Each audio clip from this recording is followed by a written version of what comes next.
En tout cas, les grèves, on les voit. Joël Dagosseri. Non, mais moi, sur la question sont-ils à plaindre, moi, si je regarde le nombre de grèves que font les cheminots, ça doit être vraiment la catégorie de travailleurs la plus maltraitée de Bah, il y en a une France. chaque année minimum. Bah ouais, Il mais y le en a pas qu'une, minimum, hein. ça vaut pas qu'une.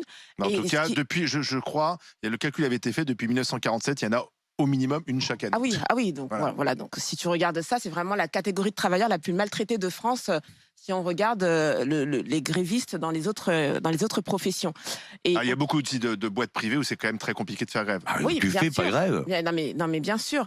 Après, je pense que tous les salariés actuellement souffrent de l'inflation.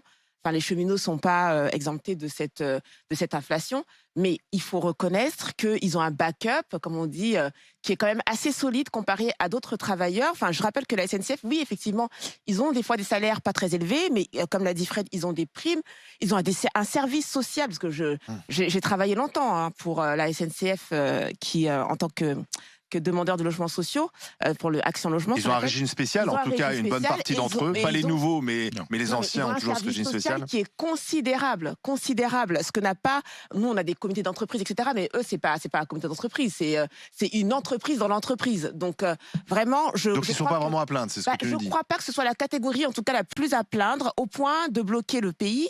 Et surtout, je rappelle que c'est pas que les vacanciers qui le bloquent, c'est aussi ceux qui payent trop cher le carburant et qui ont décidé de se rabattre sur les trains, Oui. sur les RER, et qui sont encore une nouvelle fois pénalisés par le carburant, pénalisés par le manque de transport. Donc il y a un moment, il n'y a pas que ces travailleurs-là qui souffrent.